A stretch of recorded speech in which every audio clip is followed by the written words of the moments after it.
It's me Anjali from Team Formulator is here with a new lecture. This lecture is not about a module. This lecture is not about the course. This lecture is about some important questions of biology. इस lecture में मैं आपको कुछ ऐसे important questions के बारे में बताऊंगी जो शायद आपके एग्ज़ाम पॉइंट ऑफ व्यू से इम्पॉर्टेंट हो। ये चैप्टर्स, ये जो क्वेश्चंस हैं, ये चैप्टर मोस्टली मॉड्यूल नंबर 4 और कुछ मॉड्यूल नंबर 7 से भी कंसंट्रेटेड रहेगा। जैसे मॉड्यूल नंबर 7 में जो आपको प्रोटीन पढ़ना है तो उससे भी यहाँ पे कुछ ना कुछ क्वेश्चंस टच किए जाएंगे। ठीक है, तो सबसे पहला ये क्वेश्चन है कि व्हाट आर मोनोसैक्राइड्स। मोनोसैक्राइड्स क्या होते हैं? तो मोनोसैक्राइड्स भी कार्बोहाइड्रेट्स ही होते हैं। जैसा आपको मैंने लेक्चर्स में भी बताया था कि मोनोसैक्राइड्स कार्बोहाइड्रेट होते हैं जिनको कि फर्दर हाइड्रोलाइज नहीं किया जा सकता, मतलब उनको फर्दर तोड़ा नहीं जा सकता, उससे सिंपल यूनिट्स नहीं बन सकती हैं। ठीक है, तो मोनोसैक्राइड्स वैसे कार्बोहाइड्रेट्स हैं जिनको फर्दर हाइड्रोलाइज नहीं किया जा सकता है। मोनोसैक्राइड्स को हम लोग बाद में क्लासीफाई करते हैं on the basis of number of carbon atoms. कितने कार्बन एटम्स उस मोनोसैक्राइड में हैं, उस हिसाब से हम उस मोनोसैक्राइड को डिफरेंट फॉर्म में डिवाइड करते हैं। जैसे अगर किसी मोनोसैक्राइड में 1 कार्बन है तो उसको क्या बोलेंगे, अगर 2 है तो फिर उसको क्या बोलेंगे, 3 है तो उसको क्या बोलेंगे। फॉर एग्जाम्पल, अगर किसी भी मोनोसैक्राइड में 4 कार्बन है तो उसको हम टेट्रोज कहेंगे, अगर 5 कार्बन है तो उसको पेंटोज, 6 कार्बन है तो उसको हेक्सोज। उसी हिसाब से उसका नॉमेनक्लेचर होगा। किसी भी मोनोसैक्राइड में बस आपको ध्यान ये रखना है कि उस मोनोसैक्राइड का फर्दर हाइड्रोलाइजेशन नहीं होगा, मतलब फर्दर वो हाइड्रोलाइज नहीं करेगा, उसको आप फर्दर तोड़ नहीं सकते हो। ठीक है, तो उसको हम क्या कहेंगे, मोनोसैक्राइड। तो मोनोसैक्राइड एक ऐसा कार्बोहाइड्रेट है जो कि हाइड्रोलाइज नहीं किया जा सकता। मोनोसैक्राइड का क्लासिफिकेशन किस बेसिस पे होगा? मोनोसैक्राइड का क्लासिफिकेशन होगा कि उस मोनोसैक्राइड में कितने कार्बन प्रेजेंट हैं। ये आपका पहला क्वेश्चन हुआ। नेक्स्ट क्वेश्चन है what are reducing sugars. Reducing sugar क्या है? तो इस क्वेश्चन पे मे भी आपको चांसेस हैं कि ऐसे क्वेश्चंस आ सकते हैं। तो ये सारे जो क्वेश्चंस हैं मैंने वहाँ पे लेक्चर्स में नहीं कंप्लीट किए थे, इसलिए क्योंकि मैंने सोचा था कि इसे क्वेश्चन के फॉर्म में बताऊंगी तो आप लोगों के दिमाग में भी ये चीज़ ज़्यादा रहेगी। तो what are reducing sugars? Reducing sugar वैसे कार्बोहाइड्रेट्स होते हैं जो फेलिंग सोल्यूशन या टॉलेंस रिएजेंट को रिड्यूस कर दे। मतलब अगर उनको ऐसे शुगर्स जिनको आप अगर फेलिंग सोल्यूशन या टॉलेंस रिएजेंट में अगर आप डालोगे तो आपका वहाँ पे जो रिएक्शन है वो होगा वहाँ पे। ठीक है, तो उस टाइप के शुगर्स को हम क्या कहेंगे, उस टाइप के शुगर्स को हम लोग रिड्यूसिंग शुगर्स कहेंगे। जितने भी मोनोसैक्राइड्स हैं और डाइसैक्राइड्स हैं मोस्टली, उनको रिड्यूसिंग शुगर के अंतर्गत रखा जाता है। लेकिन उसमें एक एक्सेप्शन है, ये आप याद रखिएगा, सुक्रोज। सुक्रोज जो है वो सिर्फ रिड्यूसिंग शुगर नहीं है, बाकी जितने भी मोनोसैक्राइड या डाइसैक्राइड्स हैं वो जनरली क्या होते हैं, रिड्यूसिंग शुगर्स होते हैं। नेक्स्ट क्वेश्चन है what are the 2 main functions of carbohydrates in plants. तो इसका क्वेश्चन अब प्लांट्स भी आ सकता है या फिर एनिमल्स या फिर ह्यूमन भी आ सकता है, तो आंसर ज़्यादा चेंज नहीं होगा। मैं आपको बता देती हूँ कि आंसर क्या होगा। पहले इस क्वेश्चन को देखिए आप, right the 2 main functions of carbohydrates in plants. तो इसका आंसर क्या होगा? इसका आंसर होगा कि 2 इम्पॉर्टेंट वैसे फंक्शंस जो दो वैसे इंपॉर्टेंट फंक्शंस जो कार्बोहाइड्रेट्स के हैं प्लांट्स में। वो क्या है? पहला तो कि कार्बोहाइड्रेट्स प्लांट्स में स्टोरेज फूड की तरह काम आता है। मतलब अगर फूड ज़्यादा है प्लांट के पास तो वो किसके तौर पे स्टोर करता है अपने प्लांट अपने बॉडी में? कार्बोहाइड्रेट के तौर पे, जैसे पॉलीसेकेराइड स्टार्च हुआ। ठीक है, तो अगर आपको इसी चीज़ को क्वेश्चन आ गया कि what are the 2 important function of carbohydrates in animal, तो आप इसको बस थोड़ा सा चेंज कर दोगे कि कार्बोहाइड्रेट्स जो होते हैं वो स्टोरेज करते हैं, मतलब ह्यूमन बॉडी या एनिमल बॉडी में। लेकिन प्लांट में स्टोरेज किस फॉर्म में होता है? स्टार्च के फॉर्म में। और एनिमल में किस फॉर्म में होता है? ग्लाइकोजन के फॉर्म में। तो आपका दोनों आंसर यहाँ से बन सकता है। दूसरा इंपॉर्टेंट फंक्शन क्या है? सेलुलोज, जो कि एक पॉलीसेक्राइड है, मतलब जो कि एक कार्बोहाइड्रेट है, उसको सेल वॉल फॉर्मेशन में काम आता है। वो सेल वॉल किस लिए होता है? सेल वॉल, सेल का आउटर लेयर जो होता है उसको क्या कहेंगे हम? सेल वॉल कहेंगे। ठीक है, तो यही इंपॉर्टेंट फंक्शंस हो गए आपका प्लांट्स में। एनिमल में भी आप इसको लिख सकते हो। तो यहाँ पे पहला फंक्शन तो आप समझ जाओगे, सेकंड फंक्शन क्या लिखोगे एनिमल के लिए? तो कार्बोहाइड्रेट्स क्या होता है? एनर्जी गिविंग है। कार्बोहाइड्रेट क्या करता है? एनर्जी गिव करता है हम लोगों को। ठीक है, तो 2 फंक्शन आप एनिमल्स में भी लिख सकते हो। अब नेक्स्ट क्वेश्चन है कि इन जो एग्जांपल्स दिए हुए हैं उनको आप क्लासिफाई करो मोनोसैकेराइड या डाइसैकेराइड्स में। तो कौन कौन सी चीज़ें दी हुई हैं इसमें, राइबोज, 2-डीऑक्सीराइबोज, माल्टोज, ग्लैक्टोज, फ्रुक्टोज और लैक्टोज। तो इसको क्लासिफाई करना है आपको मोनोसैकेराइड और डाइसैकेराइड्स में। तो मोनोसैकेराइड कौन है इसमें, बहुत सिंपल है, राइबोज एक मोनोसैकेराइड है, 2-डीऑक्सीराइबोज एक मोनोसैकेराइड है, ग्लैक्टोज आपका मोनोसैकेराइड है और फ्रक्टोज आपका मोनोसैकेराइड है। लेकिन डाइसैकेराइड कौन कौन है, माल्टोज और लैक्टोज, मतलब ये दो से बना हुआ है, मतलब 2 यूनिट्स से बना हुआ है। इसमें सिर्फ अकेले नहीं, अगर आप इसको हाइड्रोलाइज करोगे तो ये कितने यूनिट में टूटेगा, 2 यूनिट में टूटेगा। मैं आपको फिर से बता देती हूँ, मोनोसैकेराइड मतलब क्या हुआ, मोनोसैकेराइड वैसे कार्बोहाइड्रेट्स जिनका फर्दर हाइड्रोलाइजेशन नहीं हो सकता, मतलब वो फर्दर तोड़े नहीं जा सकते। डाइसैकेराइड्स जो होते हैं इनको आप हाइड्रोलाइज करोगे, वाटर के प्रेजेंट में इनको अगर आप हाइड्रोलाइज कर रहे हो, तोड़ रहे हो, तो क्या होगा, ये 2 यूनिट्स में टूटेंगे। यहाँ पे फिर ट्राइसैकेराइड मतलब क्या होगा, ट्राइसैकेराइड्स वैसे कार्बोहाइड्रेट्स होते हैं जिनको आप अगर वाटर की प्रेजेंस में तोड़ोगे, मतलब हाइड्रोलाइज करोगे, तो वो 3 यूनिट्स में टूटेंगे, ठीक है, उनको ट्राइसैकेराइड कहेंगे। वैसे ही हम उसका आगे बढ़ते जाएंगे, पॉलीसैकेराइड मतलब वो बहुत सारे यूनिट्स में टूटेगा। तो ये 4 क्वेश्चंस आपको समझ में आ रहे होंगे मेरे ख्याल से। ऐसे ही क्वेश्चन आप एक्सपेक्ट कर सकते हो कि आपके पेपर में आएंगे। नेक्स्ट क्वेश्चन के उत्तर चलते हैं हम लोग, ठीक है। नेक्स्ट क्वेश्चन जो आपका, ग्लाइकोसिडिक लिंकेज क्या है, ये बहुत इंपॉर्टेंट है। मैंने स्पेशली इसको अलग से, जब मैं लेक्चर ले रही थी तो मैंने अलग से इसको समझाया था कि ग्लाइकोसिडिक लिंकेज जो है, पेप्टाइड लिंकेज है, ये बहुत इंपॉर्टेंट है, आपको इसकी समझ होनी चाहिए। ग्लाइकोसिडिक जो लिंकेज है वो है क्या, ग्लाइकोसिडिक लिंकेज जो है वो ऐसा लिंकेज है, लिंकेज मतलब क्या होता है, जो 2 चीज़ों को जोड़े, ये चीज़ तो समझ में आ रही है। जो 2 चीज़ों को जोड़े उसको क्या कहेंगे, लिंक कहेंगे या बॉन्ड कहेंगे। तो ग्लाइकोसिडिक लिंकेज जो होता है वो 2 मोनोसैकेराइड यूनिट को एक दूसरे से जोड़ता है। मतलब जो 2 मोनोसैकेराइड यूनिट होते हैं वो किस किस बॉन्ड के थ्रू जुड़ते हैं, ग्लाइकोसिडिक बॉन्ड या ग्लाइकोसिडिक लिंकेज के थ्रू जुड़ते हैं। और कैसे जुड़ते हैं, मतलब अगर 2 मोनोसैकेराइड आपको है, आप उन दोनों को पास लेके जा रहे हो, तो उन दोनों में एक बॉन्ड का फॉर्मेशन होता है और H2O बाहर निकल जाता है। क्या बाहर निकल जाता है, H2O, वाटर बाहर निकल जाता है और ऑक्सीजन से वो दोनों मोनोसैकेराइड एक दूसरे से जुड़ जाते हैं। क्या हो जाता है, ऑक्सीजन से वो दोनों मोनोसैकेराइड एक दूसरे से जुड़ जाते हैं। वो जो बॉन्ड 2 मोनोसैकेराइड के बीच में बनता है उनको क्या कहेंगे, उनको हम ग्लाइकोसिडिक लिंकेज कहेंगे। जैसे सुक्रोज में, सुक्रोज किसका किसका बना हुआ था, ग्लूकोज और फ्रुक्टोज का, सॉरी ग्लूकोज और फ्रुक्टोज का, ठीक है। तो ग्लूकोज और फ्रुक्टोज जब एक दूसरे से मिलते हैं और उन दोनों वो जब मिलते हैं तो H2O क्या होता है, बाहर चला जाता है और वो दोनों O के सहारे, मतलब ऑक्सीजन से एक दूसरे से जुड़ जाते हैं। वो दोनों यूनिट जब जुड़ते हैं एक दूसरे से, तो वो यूनिट क्या कहलाएगा, वो जो लिंक है वो क्या कहलाएगा, वो ग्लाइकोसिडिक लिंकेज कहलाएगा। यहाँ पे आप स्ट्रक्चर देख सकते हो, यहाँ पे देखो, ये जो बॉन्ड आपको दिख रहा है, ये जो बॉन्ड आपको दिख रहा है, ये क्या है, ग्लाइकोसिडिक लिंकेज है। यहाँ पे आपको ग्लूकोज दिख रहा है, यहाँ पे फ्रुक्टोज दिख रहा है, और ये जो बॉन्ड है जो O के सहारे ये जुड़ा हुआ है एक दूसरे से, इसको क्या कहेंगे, हम ग्लाइकोसिडिक लिंकेज कहेंगे, ठीक है। तो ग्लाइकोसिडिक लिंकेज एक ऐसा लिंकेज है जहाँ पे 2 मोनोसैकेराइड एक दूसरे से जुड़ जाते हैं और इन दोनों के जुड़ने के कारण क्या होता है, H2O बाहर, मतलब वाटर मॉलिक्यूल बाहर निकल जाता है और वो दोनों कैसे जुड़ते हैं, ऑक्सीजन के सहारे एक दूसरे से जुड़ जाते हैं, ठीक है। तो यहाँ पे हो गया ग्लाइकोसिडिक लिंकेज।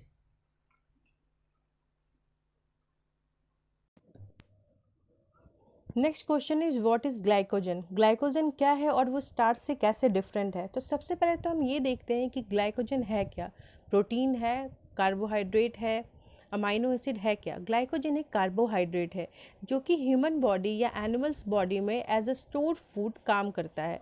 ग्लाइकोजन का जो स्ट्रक्चर होता है वो स्टार्च से बिल्कुल डिफरेंट होता है। कैसे, ग्लाइकोजन और स्टार्च में एक बेसिक सिमिलैरिटी है। क्या सिमिलैरिटी है, पहले तो ये देखिए, सिमिलैरिटी ये है कि ग्लाइकोजन और स्टार्च दोनों ही ग्लूकोज से बना हुआ है। दोनों का मोनोमेरिक यूनिट क्या है, मतलब दोनों बनता किससे है, ग्लूकोज से। लेकिन दोनों की जो संरचना है उसमें कहीं ना कहीं असमानताएं हैं, ठीक है, कहीं ना कहीं उसके स्ट्रक्चर में डिफरेंस है। इस वजह से वो दोनों का जो नाम है वो अलग अलग है, ठीक है। तो ग्लाइकोजन एनिमल्स बॉडी में स्टोर फूड की तरह काम करता है। ये ज़्यादा ब्रांच्ड होता है, जहाँ की स्टार्च जो है वो जहाँ प्लांट्स में पाया जाता है स्टोर फूड पे, और स्टार्च में 2 यूनिट्स पाए जाते हैं, अमाइलोज और अमाइलोपेक्टिन, ठीक है। और ग्लाइकोजन जो है उसमें सिर्फ अमाइलोपेक्टिन पाया जाता है, और अमाइलोपेक्टिन से भी ना ज़्यादा ब्रांचिंग होती है। जितना अमाइलोपेक्टिन में ब्रांचिंग होगी ना, उससे कहीं ज़्यादा ब्रांचिंग आपको ग्लाइकोजन में दिखेगा। तो ये बेसिक स्ट्रक्चर में डिफरेंस है आपके ग्लाइकोजन और स्टार्च में। नेक्स्ट क्वेश्चन है कि what is hydrolyse product of sucrose and lactose. तो हाइड्रोलाइज करना मतलब क्या होता है, बेसिक चीज़ ये समझिए। हाइड्रोलाइज मतलब होता है hydro plus lies. Hydro means water, lies मतलब टू ब्रेक। तो वाटर के प्रेजेंस में अगर कोई भी बॉन्ड टूट रहा है तो उसको हाइड्रोलाइजेशन कहेंगे, हाइड्रोलाइज कहेंगे, ठीक है। तो अगर सुक्रोज या लैक्टोज को आप हाइड्रोलाइज करोगे तो क्या मिलेगा। अगर दो चीज़ें, मतलब कोई भी एक चीज़ को आप तोड़ रहे हो, उससे उससे मोर देन वन चीज़ अगर निकल रही है, मोर देन वन, तो उसको आप क्या कहोगे, डाइसैक्राइड कहोगे। अगर उससे दो निकल रहा है तो डाइसैक्राइड, अगर उससे 3 यूनिट निकल रहे हैं तो ट्राइसैक्राइड। तो सुक्रोज और लैक्टोज क्या है, दोनों के दोनों डाइसैक्राइड हैं। मतलब इनको अगर आप वाटर की प्रेजेंस में इनको अगर आप ब्रेक करना चाहोगे तो इनसे 2 यूनिट्स निकलेंगे। तो सबसे पहले हम देखेंगे सुक्रोज। अगर सुक्रोज को वाटर की प्रेजेंस में तोड़ा जाए तो इससे फ्रुक्टोज और ग्लूकोज 2 यूनिट बनते हैं, ठीक है। मतलब एक यूनिट जो सुक्रोज है वो कितने यूनिट से बना हुआ है, 2 यूनिट से, एक फ्रुक्टोज और एक ग्लूकोज। दोनों जब आपस में मिलते हैं, उनमें दोनों में ग्लाइकोसिडिक बॉन्ड का फॉर्मेशन होता है, तो सुक्रोज का फॉर्मेशन होता है। उसी हिसाब से लैक्टोज जो है, लैक्टोज का फॉर्मेशन कैसे होता है, लैक्टोज का फॉर्मेशन भी सेम लाइन पर होता है, लेकिन अंतर इतना है कि जहाँ पे सुक्रोज बना हुआ होता है फ्रुक्टोज और ग्लूकोज से, वहीं पे लैक्टोज आपका ग्लूकोज और ग्लैक्टोज से बना हुआ होता है, ठीक है। इन दोनों में समानताएं क्या है, इन दोनों में समानताएं ये हैं कि जो दोनों जो मोनोमेरिक यूनिट है, मतलब दोनों जब 2 यूनिट एक दूसरे से मिलते हैं, कौन से बॉन्ड से मिलते हैं, ग्लाइकोसिडिक बॉन्ड से मिलते हैं, ठीक है। इसको मैंने एक्सप्लेन भी किया आगे जाके स्ट्रक्चर बना के। यहाँ पे आप देखिए स्ट्रक्चर इसका, देखिए ये स्ट्रक्चर है आपका, ये जो आपको स्ट्रक्चर दिख रहा है ये पूरा स्ट्रक्चर है सुक्रोज का। ये किसका स्ट्रक्चर है, सुक्रोज का। सुक्रोज का स्ट्रक्चर ये है। यहाँ पे बीच में देखिए ये दोनों जो यूनिट है, ये दोनों क्या से जुड़ा हुआ है, सॉरी, ये दोनों क्या से जुड़ा हुआ है, ये दोनों ऑक्सीजन से जुड़ा हुआ है कहीं ना कहीं, ठीक है। ये ग्लाइकोसिडिक लिंकेज है। आप इसी में जैसे भी आप हाइड्रोलाइज करोगे, जैसे ही वाटर के प्रेजेंस में इसे तोड़ोगे, तो ये 2 अलग अलग यूनिट बन जाएंगे, एक फ्रुक्टोज बनेगा और एक ग्लूकोज बनेगा, ठीक है। एक फ्रुक्टोज बनेगा और एक ग्लूकोज बनेगा। उसी हिसाब से अगर आप लैक्टोज को देखोगे तो लैक्टोज में भी सेम चीज़ है। लैक्टोज को जब आप तोड़ोगे तो लैक्टोज में ये आपका पूरा स्ट्रक्चर हो गया लैक्टोज का, ये स्ट्रक्चर आपका लैक्टोज का है। लैक्टोज को भी जब वाटर के प्रेजेंस में आप तोड़ोगे तो एक स्ट्रक्चर गैलेक्टोज बनेगा और एक स्ट्रक्चर ग्लूकोज बनेगा। तो क्वेश्चन आपका ये था कि सुक्रोज या अगर आप लैक्टोज को अगर ब्रेक करोगे, अगर हाइड्रोलाइज करोगे, तो क्या स्ट्रक्चर्स का फॉर्मेशन होगा, मतलब क्या मोनोमेरिक यूनिट बनेगा। तो इसमें मोनोमेरिक यूनिट सुक्रोज में आपका ग्लूकोज प्लस फ्रक्टोज बनेगा, और जहाँ तक आपका लैक्टोज है उसमें आपका क्या बनेगा, ग्लूकोज प्लस गैलेक्टोज। ये बेसिक चीज़ है, ये क्लियर हो गई। अब नेक्स्ट क्वेश्चन पे हम लोग आते हैं, ठीक है। नेक्स्ट क्वेश्चन है आपका कि बेसिक स्ट्रक्चर डिफरेंट क्या है स्टार्च और सेलुलोज में। स्टार्च और जो सेलुलोज है उसमें स्ट्रक्चर का डिफरेंस क्या होता है। तो सबसे पहले जब भी हम लोग डिफरेंस की बात करते हैं तो हमें ये जानना बहुत ज़रूरी है हमारा कि सिमिलैरिटी क्या है इन दोनों में, ठीक है। तो स्टार्च और सेलुलोज जो है, सबसे 2 इम्पॉर्टेंट सिमिलैरिटी इसमें ये है कि स्टार्च और सेलुलोज दोनों ग्लूकोज का पॉलीमर है। मतलब बहुत सारे ग्लूकोज जब मिलते हैं तो सेलुलोज या स्टार्च का फॉर्मेशन होता है। पहला इंपॉर्टेंट सिमिलैरिटी ये है। दूसरा सिमिलैरिटी ये है कि स्टार्च और सेलुलोज दोनों के दोनों प्लांट सेल में पाए जाते हैं, ठीक है। तो ये 2 इंपॉर्टेंट सिमिलैरिटी आपको दिख गई। अब तो डिफरेंस क्या होगा, तो डिफरेंस क्या हो सकता है, जब आप ये समझ रहे हो कि दोनों ग्लूकोज से बना हुआ है तो कहीं ना कहीं डिफरेंस का क्या होगा, इनकी संरचना का, इनके स्ट्रक्चर का डिफरेंस होगा, ठीक है। तो स्टार्च जो होता है, हमने पहले भी कहा था, स्टार्च जो होता है वो 2 चीज़ों से मिलकर के बना हुआ होता है, अमाइलोज और अमाइलोपेक्टिन।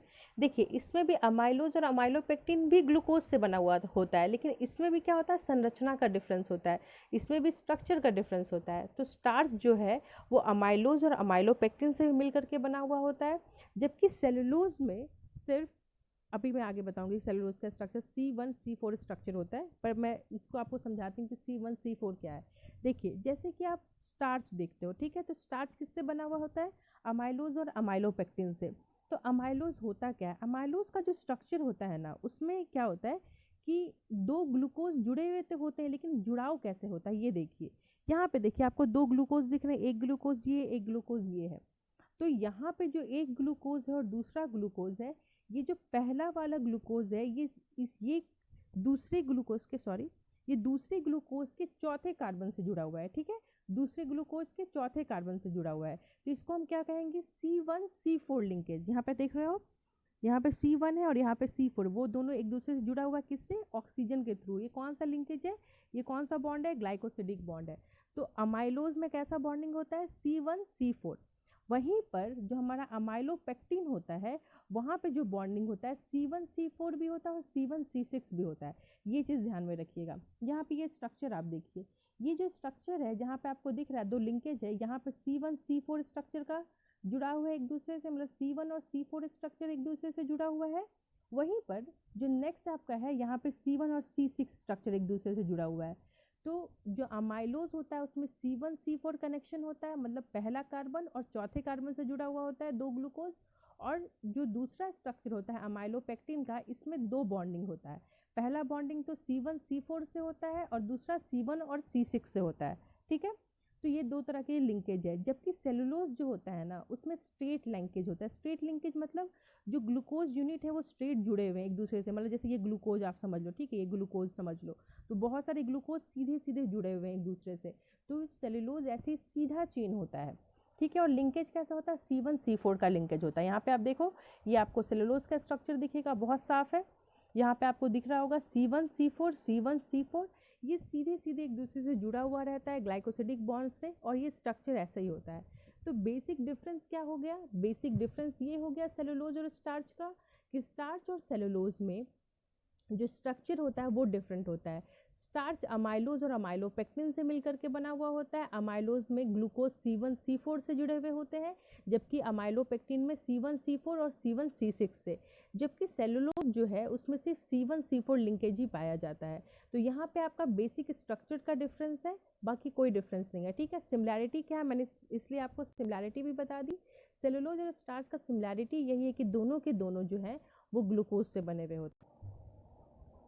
नेक्स्ट क्वेश्चन हमारा है कि एसेंशियल और नॉन एसेंशियल अमीनो एसिड्स क्या होते हैं। ये मैंने लेक्चर में डील कर चुकी हूँ मैं ये क्वेश्चन, लेकिन फिर भी इसका क्वेश्चन के फॉर्मेट में मैं बता देती हूँ कि कैसे ये क्वेश्चन सॉल्व होगा। ठीक है, तो what are essential and non essential amino acid, और इनके 2 एग्जाम्पल दीजिए। तो जैसे ही आपको नाम से पता चल रहा है, मैंने कहा था फर्स्ट लेक्चर में जो इंट्रोडक्शन बायोलॉजी की मैंने दी थी, उसमें मैंने आपको बताया था कि biology is just about the terms and terminology. जैसे ही आपने टर्म्स समझा, जितनी आपकी टर्म्स पे पकड़ है, उतनी आप बायोलॉजी को उतनी आप ईजी से बायोलॉजी समझ सकते हो। तो एसेंशियल और नॉन एसेंशियल अमीनो एसिड क्या, एसेंशियल मतलब क्या हुआ, जो इम्पॉर्टेंट है, ठीक है, और नॉन एसेंशियल मतलब जो कम इम्पॉर्टेंट है या जो उतनी ज़रूरत नहीं है हमें। तो एसेंशियल अमाइनो एसिड वैसे अमाइनो एसिड्स होते हैं जो आपकी बॉडी को ज़रूरत होती है, जो कि ह्यूमन बॉडी को जिसकी आवश्यकता होती है, और वो आपकी बॉडी में सिंथेसाइज नहीं हो सकते हैं। जैसे सिंपल सी चीज़ समझो, अगर आपको किसी चीज़ की ज़रूरत है और वो आपके बॉडी में बन रही है, तो आपको उसकी ज़रूरत क्या, आपको ज़रूरत होगी तो आपकी बॉडी, जैसी आपको ज़रूरत पड़ेगी आपकी बॉडी आपको उसको बना देगी, तो आपको तो कभी उसकी ज़रूरत महसूस ही नहीं होगी। ठीक है, लेकिन कुछ अमाइनो एसिड ऐसे होते हैं जो कि आपकी बॉडी में, जिनका सिंथेसिस, जिनका फॉर्मेशन आपके बॉडी में नहीं होता है। ठीक है, तो वैसे अमाइनो एसिड जो होते हैं उनको आप क्या कहोगे, इसेंशियल अमाइनो एसिड। क्यों, क्योंकि वो आपके बॉडी में तो फॉर्मेशन उनका हो ही नहीं रहा है, उनको आपको बाहर से लेना पड़ेगा थ्रू आपके फूड, मतलब फूड के थ्रू ही आपको उसको कंज्यूम करना पड़ेगा, ताकि आपकी बॉडी को उसकी डिफिशेंसी ना हो और कोई डिजीज़ ना हो।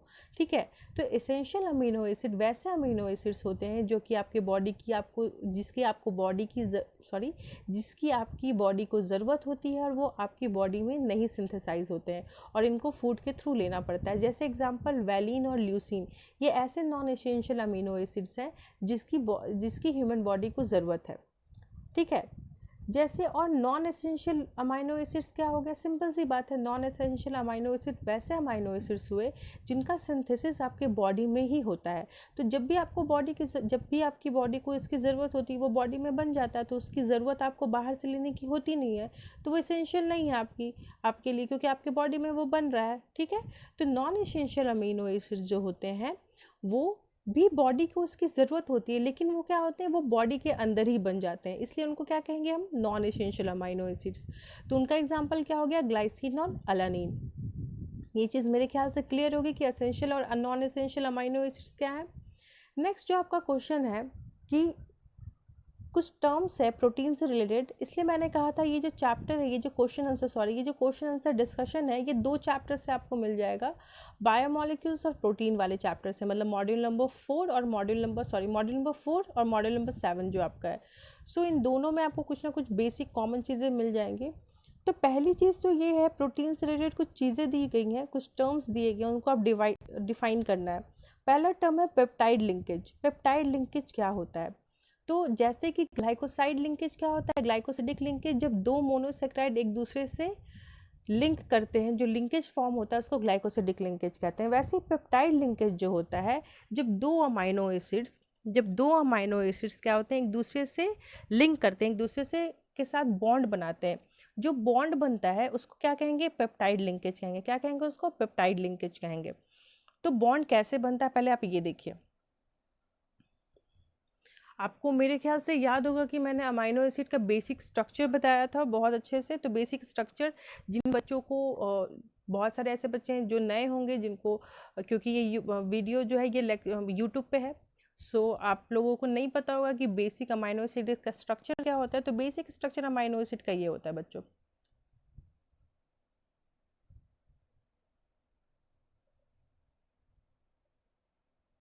और यहाँ पे एक ग्रुप लगा रहता है, ये ग्रुप कोई हो सकता है, ये साइड चेन हुआ, यही डिसाइड करेगा कि ये जो अमाइनो एसिड है, ये इसका जो नेचर है वो क्या होगा। ठीक है, तो ये कोई भी ग्रुप हो सकता है, ये जो आर है ये एच हो सकता है, ये CH3 हो सकता है, ये CH3COOH हो सकता है, ये कुछ भी हो सकता है। ठीक है, तो ये स्ट्रक्चर क्या है, ये अमाइनो एसिड का स्ट्रक्चर है। ठीक है, ये अमाइनो एसिड, जब एक अमाइनो एसिड दूसरे अमाइनो एसिड से लिंक करता है, तो यहाँ पे आप स्ट्रक्चर देखिए, एक ये अमाइनो एसिड आपको दिख रहा है और एक ये अमाइनो एसिड आपको दिख रहा है। इन दोनों में जब लिंकेज का फॉर्मेशन होगा, जब लिंकेज करेगा, मतलब जब ये दोनों बॉन्ड बनाएंगे, तो होगा क्या, यहाँ ये जो COH है इस साइड का, फर्स्ट अमाइनो एसिड का, सेकेंड अमाइनो एसिड का जो NH2 है, NH2 मतलब अमोनिया ग्रुप जो है, वो क्या करेगा, एक दूसरे से लिंक करेगा। एक दूसरे से ये कुछ इस हिसाब से लिंक करेगा, जैसे यहाँ पे COH आपको दिख रहा है और यहाँ पे NH2 दिख रहा है।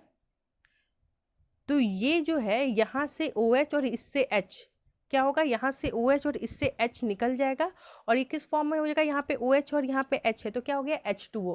तो H2O बाहर निकल जाएगा और ये बचेगा क्या, C डबल बॉन्ड O और NH। तो ये बॉन्ड का फॉर्मेशन क्या होगा, यहाँ पे देखिए आप, यहाँ पे दिख रहा है आपको CO और NH बॉन्ड बन जाएगा। क्या बन जाएगा, CO और NH बॉन्ड बन जाएगा। ये जो लिंकेज है इसी को आप क्या, हम क्या कहते हैं, पेप्टाइड लिंकेज कहेंगे। क्या कहेंगे, पेप्टाइड लिंकेज। तो पेप्टाइड लिंकेज को अगर डिफाइन किया जाए तो क्या कहेंगे, पेप्टाइड लिंकेज एक ऐसा बॉन्ड है जो किनके बीच बनता है, पेप्टाइड लिंकेज एक ऐसा बॉन्ड है जो 2 अमाइनो एसिड के बीच बनता है, 2 अमाइनो एसिड के COOH बॉन्ड और COOH जो ग्रुप है और NH2 ग्रुप के बीच ये बनता है, और बाहर क्या निकलता है, बाहर वाटर निकलता है, बाहर H2O निकल जाता है। ठीक है, तो पेप्टाइड लिंकेज क्या हुआ, पेप्टाइड लिंकेज एक ऐसा बॉन्ड है जिसके थ्रू 2 अमाइनो एसिड एक दूसरे से लिंक करते हैं और वाटर मॉलिक्यूल बाहर निकल जाता है। और जो आपका CONH जो ये जो आपका स्ट्रक्चर है, ये पेप्टाइड लिंकेज है। ये अगर आपको क्वेश्चन आएगा तो बिल्कुल ये चीज़ लिखिएगा कि CONH is called peptide linkage, और ये दोनों स्ट्रक्चर्स बना दीजिएगा। ठीक है, बहुत सिंपल, ये स्ट्रक्चर को आपको याद नहीं रहा तो यहाँ पे बेसिक जो अमाइनो एसिड है वो भी आप बना सकते हो। ठीक है, तो इसमें कोई बहुत बड़ी बात नहीं है, कोई रॉकेट साइंस नहीं है इसका। ठीक है, अब नेक्स्ट क्वेश्चन आप देखिए। नेक्स्ट क्वेश्चन में आपका,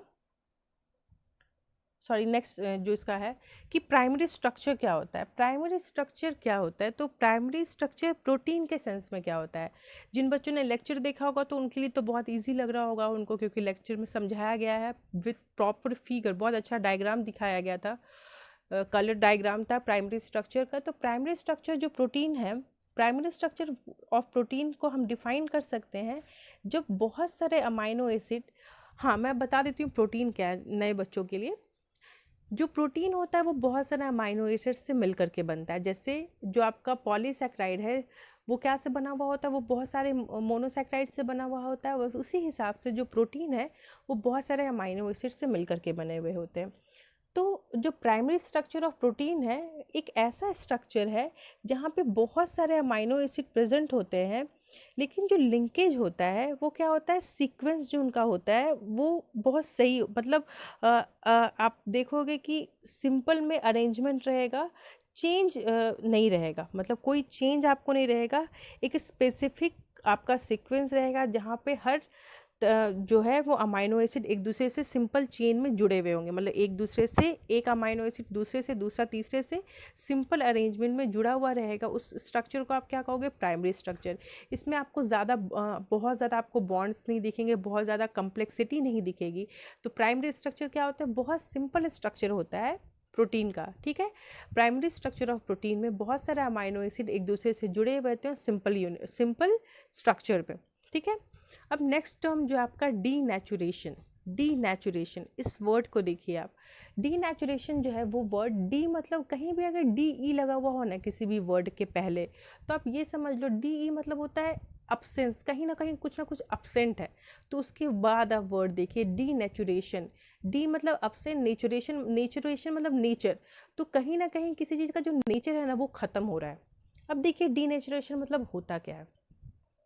जैसे आप देखो दूध, अगर दूध में हल्का सा भी कुछ खट्टा पड़ गया, ठीक है, तो वो क्या करता है, वो कोगुलेट हो जाता है, वो फट जाता है, ठीक है। उसमें प्रोटीन अलग, मतलब उसका जो आप देखोगे वाइट पोर्शन अलग हो जाता है और जो वाटर होता है वो बिल्कुल अलग होता है। तो क्या उस दूध से आप फिर से आप बना सकते हो, मतलब वो जो फटे हुए दूध से फिर से आप दूध नहीं बना सकते हो, सिंपल सी चीज़ है, ठीक है। तो ये क्या हो गया, डीनेचुरेशन हो गया।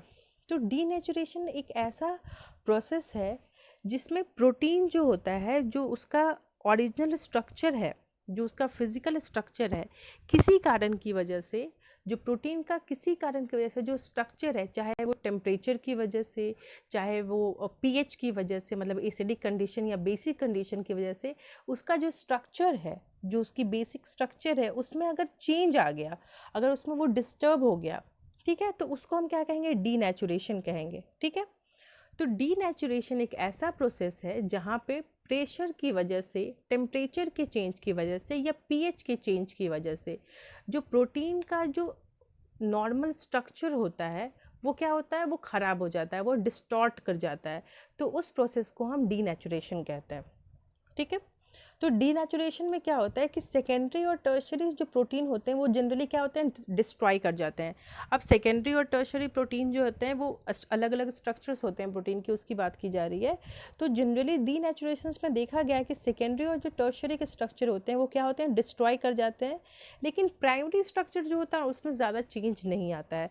तो डीनेचुरेशन क्या है, अगर कोई पूछेगा तो क्या बताइएगा, डीनेचुरेशन हर जगह हो सकता है, इंजाइम से भी आप इसको लिंक कर सकते हो, क्योंकि इंजाइम भी क्या है, एक तरह का प्रोटीन है, तो आप उसको इससे भी लिंक कर सकते हो कि डीनेचुरेशन एक ऐसा प्रोसेस है या एक ऐसा फेनोमेना है जहाँ पे अगर प्रेशर, टेम्परेचर या पीएच के चेंज होने के कारण जो स्ट्रक्चर में कहीं ना कहीं चेंज आ रहा है, प्रोटीन का स्ट्रक्चर कहीं ना कहीं डिस्टॉर्ट कर जा रहा है, बॉन्ड्स कहीं ना कहीं डिस्टॉर्ट कर जा रहे हैं, तो उस प्रोसेस को हम, उस फेनोमेना को हम डीनेचुरेशन कहेंगे। सिंपल से आप समझो, दूध का फटना, दूध भी में प्रोटीन होता है, ठीक है, तो सिंपल समझो वो का पूरा अगर उसमें उसमें भी तो चेंज हो रहा है, उसमें आप बोलोगे मैम इसमें चेंज क्या है, इसमें चेंज है, पीएच का चेंज है।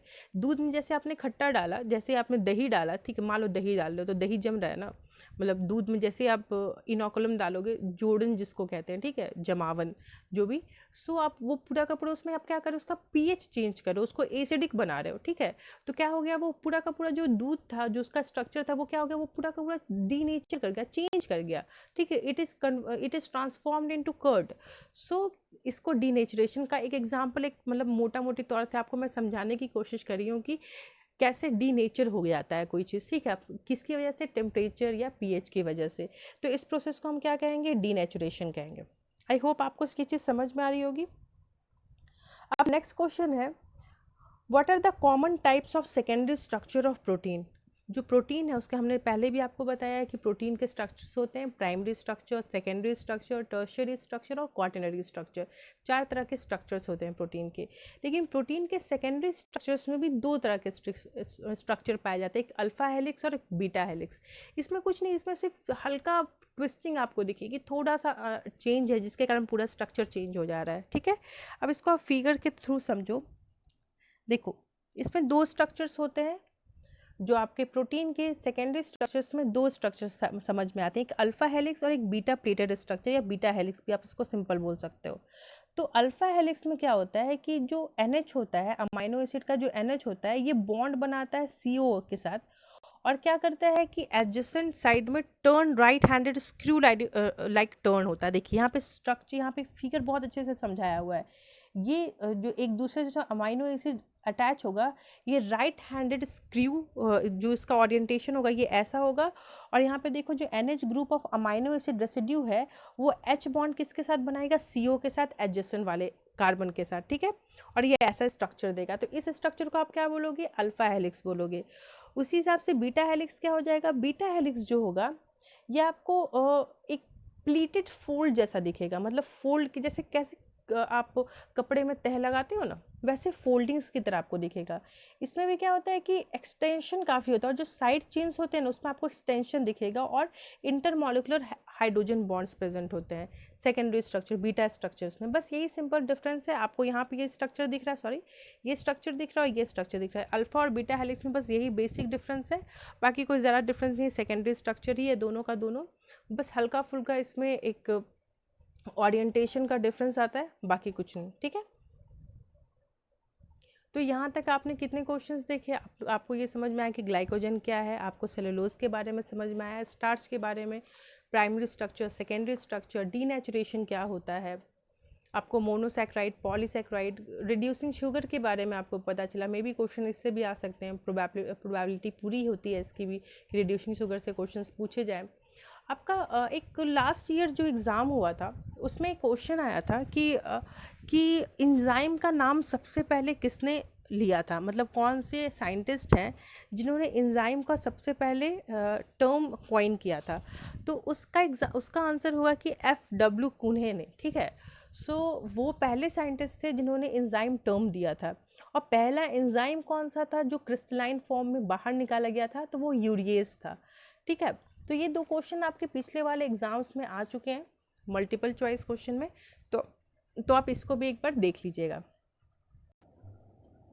नेक्स्ट क्वेश्चन है आपका कि ऐसा कौन सा बॉन्ड है जो कि प्रोटीन का जो अल्फा हेलिक्स होता है, मतलब जो सेकेंडरी स्ट्रक्चर जनरली आप बता रहे हो, so secondary structure alpha helix के सेकेंडरी स्ट्रक्चर का अल्फा हेलिक्स का कौन सा ऐसा बॉन्ड है जो कि स्टेबलाइज करने में हेल्प करता है। स्टेबलाइज करना मतलब उसको स्टेबल बनाना, ठीक है। तो इसका आंसर होगा, इसको आपको ये क्वेश्चन जो है ये मल्टीपल चॉइस क्वेश्चंस में ज़्यादा आ सकता है।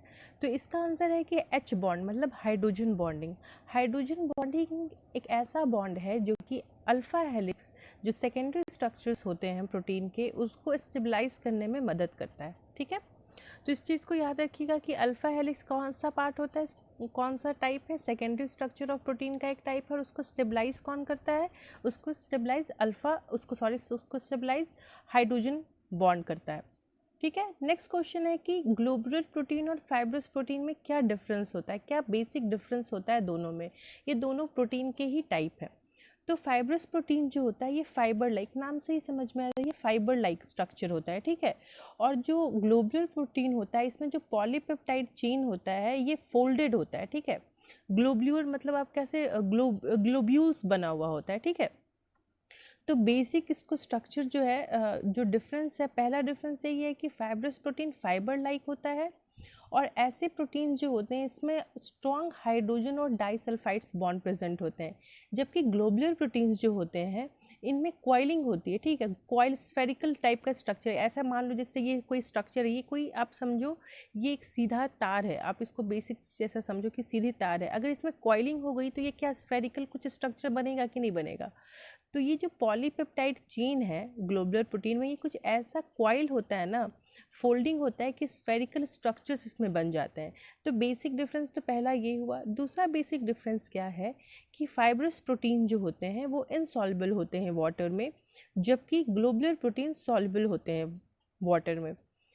तीसरा जो डिफरेंस है, fibrous protein usually structure purposes के लिए यूज़ होता है। स्ट्रक्चरल पर्पसेस मतलब ऐसा पर्पस जहाँ पे ऐसे जगह पे यूज़ होता है जहाँ पे किसी संरचना को बनाने का काम अगर होता है तो फाइब्रस प्रोटीन का मदद लिया जाता है। जैसे हेयर्स में, बाल आपके आपके नाखून, ये सब क्या स्ट्रक्चर बना रहे हैं ना कहीं, तो ऐसा जहाँ पे भी प्रोटीन रहेगा, जहाँ पे स्ट्रक्चर्स बनाने की बात है, तो वहाँ पे फाइब्रस प्रोटीन ज़्यादातर वहाँ पे उपस्थित होता है, वहाँ पे प्रेजेंट होता है, ठीक है। जबकि ग्लोबुलर प्रोटीन्स जो होते हैं, जितने भी एंजाइम हैं, जैसे आपका लिपास, स्लेवरी अमाइलेज, पेक्टीज, पेप्टोज, ये सारे जितने भी एंजाइम्स हैं, जनरली ये जो एंजाइम्स होते हैं ये क्या होते हैं, ग्लोबुलर प्रोटीन वाले बने हुए होते हैं, ठीक है। और कुछ ऐसे हार्मोन्स भी हैं, कुछ ऐसे हार्मोन्स भी हैं जो कि ग्लोबुलर प्रोटीन होते हैं। जैसे इंसुलिन, सबने नाम सुना होगा, सबके घर में, हर के घर में कोई ना कोई, दूर दराज के घर में किसी को डायबिटीज़ होता ही है। तो डायबिटीज़ में होता है क्या है कि आपको इंसुलिन की कमी हो जाती है बॉडी में, तो वो जो इंसुलिन जो एक हार्मोन है ना, वो भी क्या है, ग्लोबुलर प्रोटीन का एग्जाम्पल है। फाइब्रस प्रोटीन टेंडन्स में, मसल्स वगैरह में पाया जाता है, ठीक है। ये सब चीज़ ध्यान रखिएगा, बस यही बेसिक डिफरेंस है, 3 डिफरेंस है इसका, ठीक है। क्वेश्चन जो नेक्स्ट है, एम्फोटेरिक बिहेवियर क्या है अमाइनो एसिड का। तो सबसे पहले ये जो क्वेश्चन है, ये क्वेश्चन को मैंने, जब मैं लेक्चर ले रही थी तब पर भी मैंने बहुत ढंग से समझाया था कि एम्फोटेरिक नेचर क्या होता है। इसको मैंने क्वेश्चन के फॉर्म में इसलिए डाला है ताकि आप लोगों को का जो मतलब जो लिखना है, आपको ये चीज़ समझ में आए कि आपको कॉपी में लिखना कैसे, क्योंकि आपका subjective, it is not about the objective question that you are going to deal with, you are going to deal with generally deal with the subjective question. और सब्जेक्टिव क्वेश्चन आपको समझ में आना चाहिए कि थ्योरी लिखाती कैसे है, उसमें आपको थ्योरी लिखनी कैसी है। तो एम्फोटेरिक बिहेवियर अमाइनो एसिड का क्या होता है। एम्फो जो ये वर्ड है ना, या जहाँ पे भी ये वर्ड आ गया ना, तो ये आप समझो, एम्फो मतलब होता है दो, मतलब यहाँ चिट भी अपनी पट भी अपनी, जो बोलते हो ना ये चीज़, ये एम्फोटेरिक वाली बात होती है। तो एम्फोटेरिक बिहेवियर मतलब दोनों बिहेवियर, कहीं ना कहीं दो अलग अलग बिहेवियर जो है वो शो कर रहा है। कौन शो कर रहा है, अमाइनो एसिड। तो हमने अमाइनो एसिड का जो बेसिक स्ट्रक्चर था आपको पहले ही बता रखा था, ये स्ट्रक्चर हमने बताया था आपको। और ये आर ग्रुप, ये आर जो है ये कुछ भी हो सकता है, ये एच हो सकता है, ग्लाइसिन, अगर ये एच होगा तो इस अमाइनो एसिड को ग्लाइसिन कहेंगे। यहाँ पे CH3 हो सकता है, यहाँ पे CH3COOH हो सकता है, कुछ भी हो सकता है ये आर, ठीक है। ये अमाइनो एसिड का स्ट्रक्चर है, डिफरेंट डिफरेंट अमाइनो एसिड हो सकते हैं, तो यहाँ पे आर कुछ भी हो सकता है।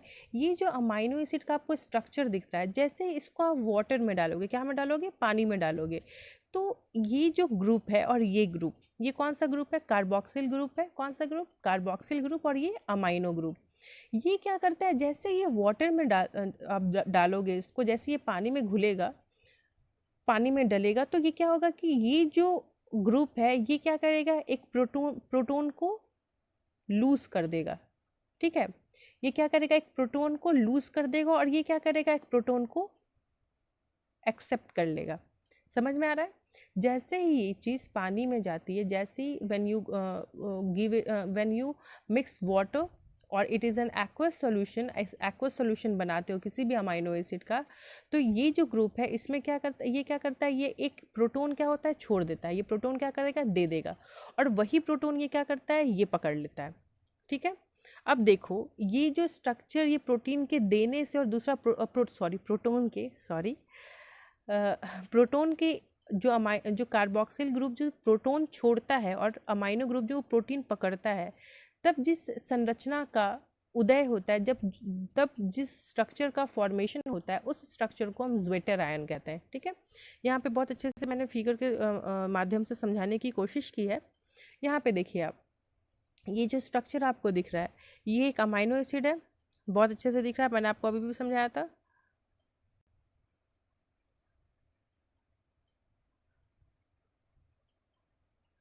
COH को आप तोड़ोगे तो कुछ ऐसे तोड़ोगे,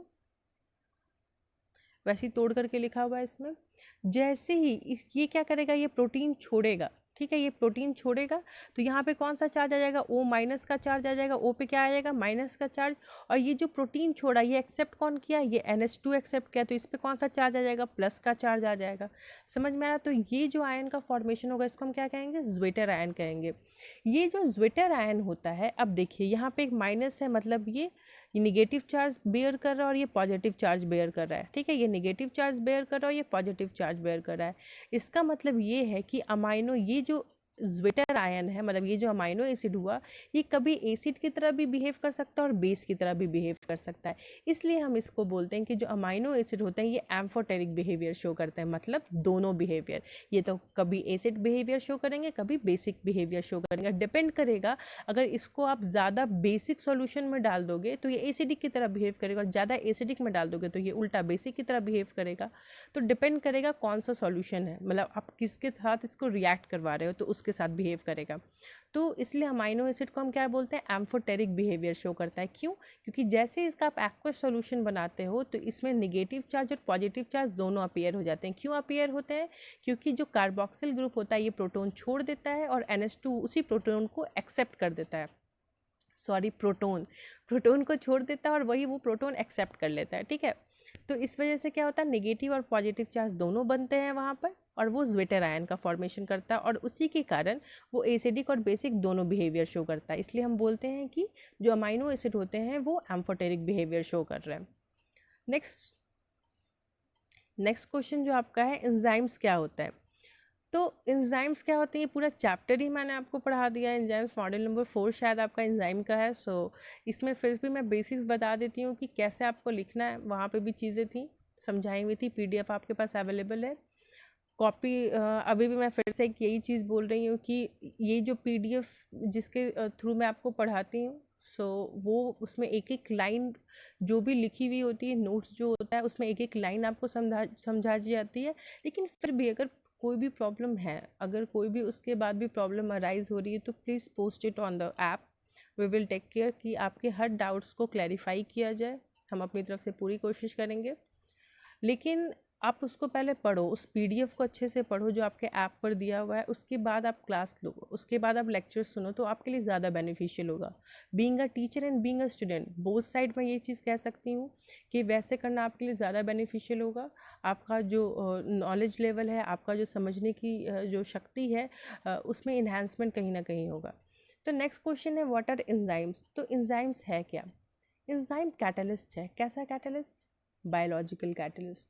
बायोलॉजिकल कैटलिस्ट मतलब बोला जाए कि कैटलिस्ट मतलब क्या होता है, उत्प्रेरक, शायद इसकी हिंदी यही होती है। तो एंजाइम क्या करता है ना कि किसी भी रिएक्शन के रेट को बढ़ाता है। ठीक है, और एंजाइम जो होते हैं जनरली वो प्रोटीन्स होते हैं। क्या होते हैं, प्रोटीन। तो एंजाइम वैसे प्रोटीन हैं जो बायोलॉजिकल रिएक्शन, जो आपके शरीर में, जो एनिमल के शरीर में, जो बर्ड्स के शरीर में, जो किसी भी ऑर्गेनिज्म के शरीर में, लिविंग बीइंग के शरीर में जो रिएक्शंस हो रहे हैं उसको क्या करता है, कैटेलाइज करता है।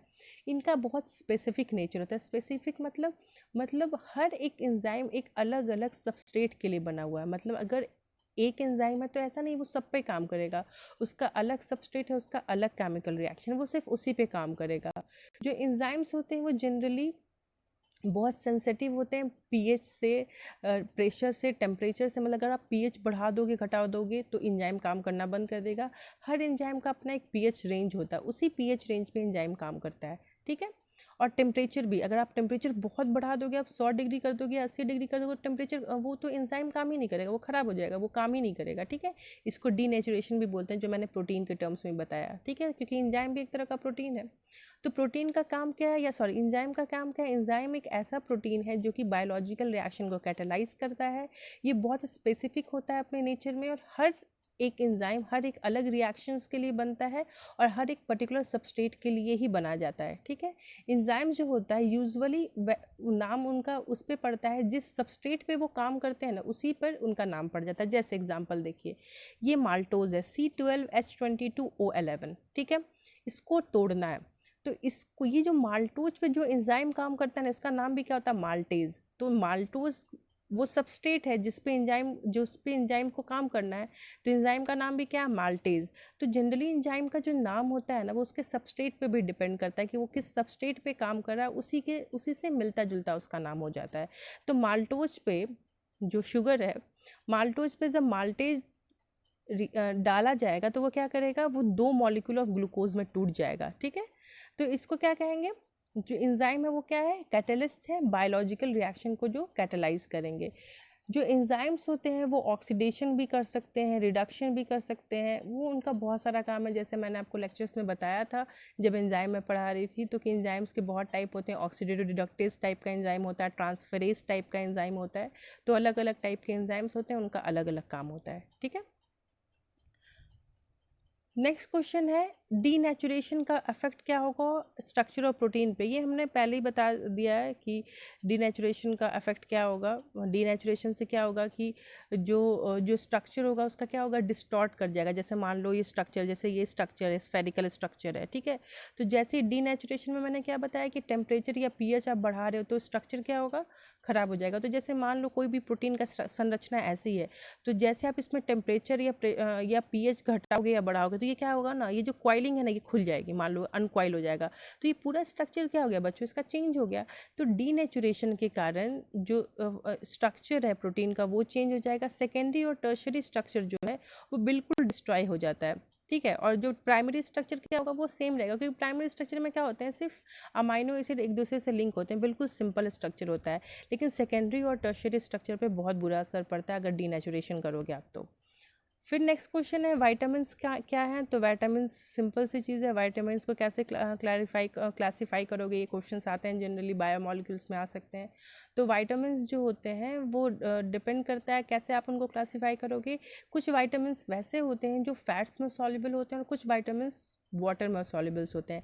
तो इसी आधार पे हम वाइटामिन को डिवाइड करते हैं कि वाइटामिन फैट सॉल्युबल है या तो वाटर सॉल्युबल है। जो फैट सॉल्युबल वाइटामिन होते हैं उनको हम फैट सॉल्युबल वाइटामिन कहते हैं, और उसमें एग्जांपल आता है विटामिन ए, डी, ई, के। जबकि वाटर सॉल्युबल वाइटामिन जो होते हैं वो क्या होते हैं, वो पानी में घुलनशील होते हैं, ठीक है। उसके एग्जांपल है विटामिन बी और विटामिन सी। और एक क्वेश्चन इसमें और है कि कौन सा विटामिन ब्लड के कोगुलेशन मतलब ब्लड के जमने के लिए जिम्मेदार होता है, तो विटामिन के होता है, ठीक है। तो ये सारी चीज़ें जो हैं, ये जो आपका क्वेश्चन था ये बायोमॉलिक्यूल से रिलेटेड क्वेश्चंस थे। कुछ क्वेश्चंस इसमें ऐसे थे जो आपको बेसिक समझ के थे, कुछ क्वेश्चन ऐसे थे क्योंकि क्वेश्चंस काफ़ी जो पिछले साल क्वेश्चन आए थे काफ़ी बेसिक स्ट्रक्चर क्वेश्चन थे, बहुत टफ क्वेश्चन नहीं थे, सिंपल सिंपल क्वेश्चन थे। तो बेसिक क्वेश्चन से लेकिन आपको लिखना आना चाहिए कि आप थ्योरी पेपर में लिखोगे कैसे। इसलिए मैंने ये एक लेक्चर बनाया। ये लेक्चर बनाने का बस एक यही मतलब था कि आप लोगों को ये चीज़ समझ में आए कि how to write in a paper, कितना आपको पेपर लिखने टाइम कितना आपको वर्ड्स यूज़ करना है। फालतू बात देखो, आप ये अगर समझते हो, कुछ बच्चे ऐसा है मैम कहानी लिख देंगे, देखो जो कॉपी आपका चेक कर रहा है वो 5 क्लास का बच्चा नहीं है, he is a professor, he is a teacher, so he knows कि आंसर क्या होना चाहिए और आप क्या लिख रहे हो। So no shit is allowed in the paper. आप पेपर को बहुत अच्छे से लिखो, पेपर में जितना क्वेश्चन पूछ रहा है बस टू द पॉइंट आंसर लिखने की कोशिश करो। ज़्यादा बढ़ाने घटा करके लिखने की कोई ज़रूरत नहीं होती है। टीचर समझता है कि क्या आपको आता है और क्या नहीं आता है। तो basic stick to the point आपको फैक्ट्स लिखने हैं क्योंकि वो बहुत इंपॉर्टेंट है, ठीक है। आप कहानी लिख दोगे उसके बाद आप सोचोगे कि बीच में 2 लाइन मतलब का बाकी कहानी, तो इससे कोई फ़र्क नहीं पड़ता है। और नेक्स्ट क्वेश्चन आपका है, विटामिन ए और सी इतने एसेंशियल क्यों होते हैं हमारे लिए, और उसके इम्पॉर्टेंट सोर्सेज लिखिए। विटामिन ए और जो डी है आपका, और सी जो है वो इम्पॉर्टेंट इसलिए हैं क्योंकि विटामिन ए अगर आपकी बॉडी में कम हो जाएगा तो आपकी जो आँखें हैं उस पर काफ़ी बुरा प्रभाव पड़ता है। उसमें आप कहते हैं कि विटामिन ए की कमी से ज़ीरोफ्थैल्मिया होता है, मतलब जो कॉर्निया होता है ना आई का, वो धीरे धीरे हार्ड करता हो जाता है, और नाइट ब्लाइंडनेस, रतौंधी जिसको बोलते हैं। जबकि विटामिन सी से गम्स, ब्लीडिंग गम्स जो आपके क्या उसको बोलते हैं आप, गम्स की हिंदी आपको समझ में आ रहा होगा, गम्स की शुद्ध हिंदी मुझे नहीं समझ में आ रही है, क्या कहूँ मैं, मसूड़ा, हाँ। जो मसूड़े से खून आने की शिकायत हो सकती है। अगर विटामिन सी कम रहे तो स्कर्वी एक बीमारी है वो हो सकती है। इम्यूनिटी कम हो सकती है, अभी कोरोना वायरस में आप समझ में आ रहा है कि immunity vitamin C is very important for immunity also. So vitamin A और विटामिन सी के कुछ इंपॉर्टेंट सोर्सेज है। Vitamin A liver oil, fish liver oil, carrots, गाजर, बटर, मिल्क वगैरह में मिलता है। और विटामिन जो सी है वो आंवला आप है, जो जितने भी ग्रीन लीवी वेजिटेबल्स हैं जैसे स्पिनिच मतलब पालक हुआ, तो ये सब में काम आता है। ठीक है, नेक्स्ट क्वेश्चन है न्यूक्लिक एसिड क्या है। न्यूक्लिक एसिड क्या होता है? न्यूक्लिक एसिड जो होते हैं वो भी बायोमॉलिक्यूल्स होते हैं।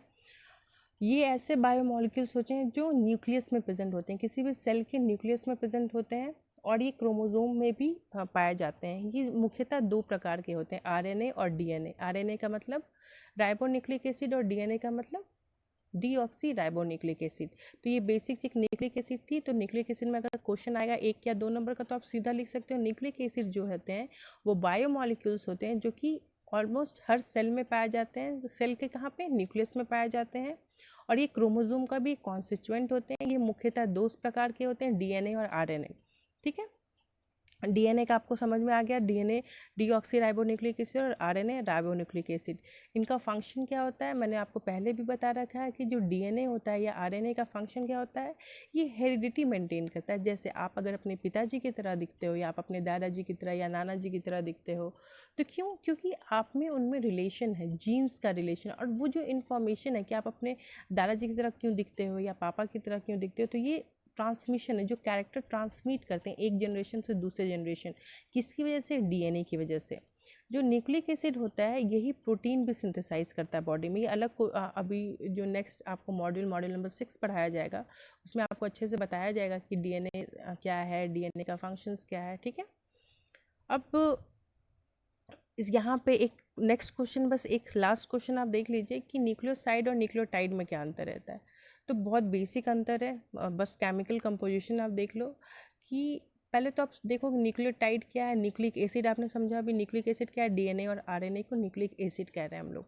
तो न्यूक्लिक एसिड किससे बनता है? न्यूक्लियोटाइड से बनता है। क्या से बनता है? न्यूक्लियोटाइड। बहुत सारे न्यूक्लियोटाइड जब मिलते हैं तो न्यूक्लिक एसिड बनता है। जिस प्रकार बहुत सारे जब मोनोसैकेराइड मिलते हैं तो पॉलीसैकेराइड बनता है, बहुत सारे अमाइनो एसिड मिलते हैं तो प्रोटीन बनता है, उसी तरह से बहुत सारे न्यूक्लियोटाइड जब मिलते हैं तो न्यूक्लिक एसिड, डीएनए या आरएनए बनता है। अब न्यूक्लियोसाइड और न्यूक्लियोटाइड है क्या? जो न्यूक्लियोसाइड होता है ना बच्चों, वो शुगर प्लस बेस से मिलकर के बनता है। बेसिक चीज़ बस ये याद रखो, शुगर प्लस बेस जब मिलता है, बेस मतलब एक नाइट्रोजिनस बेस होता है जिसमें अगर वो दोनों मिलेगा तो क्या बनेगा? न्यूक्लियोसाइड बनेगा। जबकि न्यूक्लियोटाइड क्या होता है ना, जब शुगर प्लस बेस और फॉस्फोरिक एसिड तीनों मिलता है तो उसको न्यूक्लियोटाइड कहते हैं। ठीक है, तो ये बेसिक जानकारी थी। न्यूक्लियोसाइड किसको कहते हैं, न्यूक्लियोटाइड किसको कहते हैं। यहाँ पे आपके बायोमॉलिक्यूल्स के कुछ इंपॉर्टेंट क्वेश्चंस, जहाँ पे कुछ मैंने कोशिश की थी कि प्रोटीन का भी कुछ क्वेश्चन टच कर लूँ, एंजाइम्स की भी बेसिक चीज़ें थी, तो इन सब चीज़ों को बताया है आपको। यहाँ पे इस वीडियो को देख करके आपको ये चीज़ समझ में आएगी कि आपको क्वेश्चंस अटेम्प्ट कैसे करना है, आपको क्वेश्चन लिखना कैसे है। ठीक है, वो बहुत इंपॉर्टेंट है क्योंकि आप सब्जेक्टिव क्वेश्चन को अटेम्प्ट करने जा रहे हो। You are not going to attempt generally attempt the objective type of question जहाँ पे सिर्फ आपको टेक आउट करना होता है। तो आपको ये पता होना चाहिए कि लिखना क्या है, क्योंकि मैक्सिमम जो आपको मार्क्स है वो आपकी लिखावट, आप कैसे किसी चीज़ को पेश कर रहे हो, आप कैसे किसी चीज़ को परोस रहे हो। ठीक है ना, तो आंसर जो है आपके पहले या दूसरे लाइन से एग्जामिनर को पता चल जाता है कि आपको कितनी नॉलेज है। तो कोशिश करो टू द पॉइंट आंसर्स लिखने की, जैसे घुमा फिरा के नहीं। ये आर्ट्स का पेपर नहीं है, ठीक है, ये साइंस है। फैक्चुअल चीज़ें होती हैं, जो फैक्ट्स है उसको लिखो। और फैक्ट्स कैसे आएगी? जब चीज़ों को आप अच्छे से पढ़ोगे। ये सारी चीज़ें क्योंकि पढ़ा दी गई थी तो मुझे लगता है कि आप लोगों के लिए आसान रही होंगी। बाकी जितने भी लेक्चर्स हैं और बाकी जितना भी मॉड्यूल्स है उसके लिए आप ऐप को डाउनलोड करो, सब्सक्राइब करो उस कोर्सेज़ को। और प्लीज़ इस जो भी वीडियो पोस्ट किए जा रहे हैं उसको आप कमेंट करो उस पर, अगर आपको चीज़ें पसंद आ रही हैं तो तो कमेंट करो। अगर कोई प्रॉब्लम है, कोई डाउट है तो उस पर भी आप कमेंट कर सकते हो ताकि हम उसे सुधारने की कोशिश कर सकें। तब तक के लिए please take care, have a good study please, क्योंकि आप लोगों के लिए बहुत ज़रूरी है।